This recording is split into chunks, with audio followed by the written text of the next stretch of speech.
Romeo and Juliet is a story about two young people. They live in a beautiful city called Verona. Romeo belongs to the Montague family. Juliet belongs to the Capulet family. They are the main characters in this famous tale. Their story is one of great love, but it is also very sad. It shows us what can happen when hate is stronger than love. We learn about their secret feelings and the big problems they face. Their love story has been told for many, many years. It teaches us important lessons about fighting and making peace. The Montagues and the Capulets are not friends. In fact, they are big enemies. For a very long time, these two families have been fighting in the streets of Verona. No one really remembers how the big fight started, but it never seems to end. The Prince of Verona is very angry about this. He tells both families that if they fight again, they will be in serious trouble. This family feud is a dark cloud that hangs over the entire city. It affects everyone who lives there, making the streets unsafe and filling hearts with anger and fear. Romeo is a Montague. He is a young man who often feels sad and thinks a lot about love. At the beginning of the story, he is in love with a girl named Rosalind, but she does not love him back. This makes Romeo feel very lonely and upset. He walks around the city with a heavy heart, writing poems and talking about his sadness to his friends. His best friends are Benvolio and Mercutio. They try to cheer him up and make him forget about his troubles.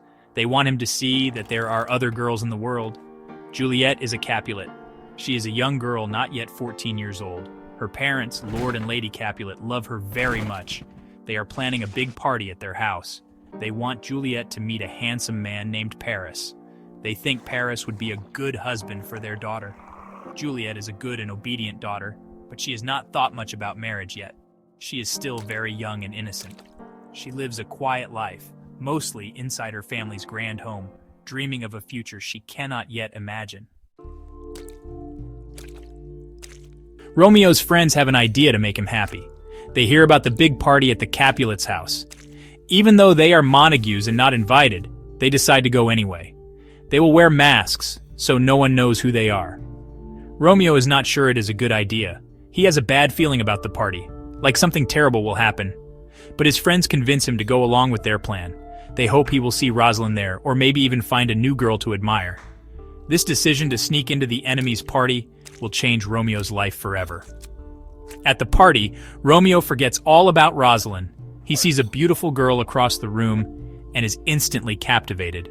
He has never seen anyone so lovely. He feels his heart beat faster and knows he must meet her. He does not know that this girl is Juliet, a Capulet. All he knows is that he feels a connection to her that he has never felt before. He moves through the crowd, his eyes fixed only on her. It is as if everyone else in the room has disappeared. For him, it is love at the very first sight. Juliet also sees Romeo. She notices the handsome stranger in the mask looking at her. When he comes over to talk to her, she feels a spark too. They hold hands and speak to each other in quiet, sweet words. It feels like they have known each other for a long time, even though they have just met. They share a kiss, and in that moment, they both fall deeply in love. It is a magical and exciting feeling for both of them. They do not yet know the danger that their new love will bring them. The magic soon breaks. Juliet's nurse tells her that the young man is Romeo, a Montague. At the same time, Romeo learns that the beautiful girl he has just kissed is Juliet, a Capulet. They are both shocked and heartbroken. Their families are sworn enemies. How can they ever be together? Their love, which started with so much joy just moments ago, is now filled with danger and sadness. They know their path forward will be very difficult, but their feelings for each other are already too strong to ignore. Romeo cannot stay away from Juliet. After the party, he climbs the wall into the Capulet's garden. He sees Juliet on her balcony, talking to the stars. She is talking about him. She says that a name does not matter. A rose would still smell sweet even if it had a different name. Romeo reveals himself, and they talk about their love for each other. They know they cannot be together openly because of their family's hate. So they make a brave and secret plan. They decide to get married the very next day. They ask a kind man named Friar Lawrence to help them. The friar is a friend to both Romeo and Juliet. He grows plants and makes medicines. At first he thinks their plan to marry so quickly is a bad idea, but then he thinks about it more. Maybe their marriage could be a good thing. Perhaps their love could be strong enough to end the long and bloody fight between their two families. He agrees to marry them in secret. hoping that their union will finally bring peace to the city of Verona. But things go wrong very quickly. The same day they are married, a fight breaks out in the street. Juliet's cousin Tybalt is very angry that Romeo came to the Capulet party. He finds Romeo and tries to start a fight. Romeo does not want to fight Tybalt because he is now married to Juliet. But Romeo's friend Mercutio fights instead and is killed by Tybalt. Full of anger and grief, Romeo fights Tybalt and kills him. This one act of revenge creates a terrible new problem for the young lovers. Because Romeo killed Tybalt, the Prince of Verona banishes him.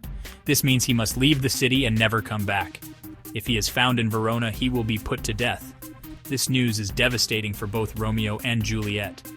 They have only been married for a few hours, and now they are being torn apart. Juliet is also being forced by her parents to marry Paris. She is already married to Romeo, so she cannot marry someone else. Feeling desperate and alone, she runs to Friar Lawrence for help, hoping he has another plan.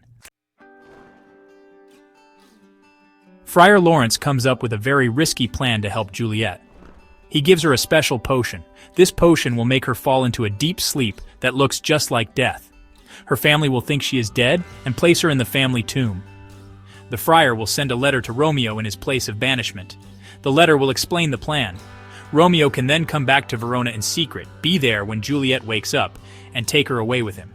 It is a complicated plan, but it is their only hope. Unfortunately, the plan fails. The letter from Friar Lawrence never reaches Romeo. Instead, Romeo's servant arrives and tells him the terrible news that Juliet is dead. Romeo does not know about the sleeping potion. He believes he has lost his love forever. Filled with complete despair and sadness, he buys a strong poison. He decides he cannot live in a world without Juliet. He rushes back to Verona to see his beloved one last time and to die by her side in the Capulet tomb. When Romeo arrives at the tomb, he finds Juliet lying there looking as beautiful as ever. He does not see that her cheeks are still rosy and her lips are still red. He says a final, heartbreaking goodbye to her. Then he drinks the poison and dies right next to her. Just moments later, Juliet begins to wake up from her deep sleep. She sees Friar Lawrence, who has just arrived, but then she sees her beloved Romeo lying dead beside her. Her heart breaks into a million pieces. Seeing Romeo's empty poison cup, Juliet understands what has happened. She refuses to leave the tomb with the friar. She wants to be with her husband. She sees Romeo's dagger, takes it, and ends her own life. When the Montague and Capulet families arrive, they find their children dead. Friar Lawrence explains the whole sad story of their secret love and marriage. Seeing the terrible price of their hatred, the two families finally agree to end their long fight. They build golden statues to honor the children whose love they destroyed. But it is too late. The story teaches us that hate only leads to sadness and loss, and that peace and understanding are far more precious.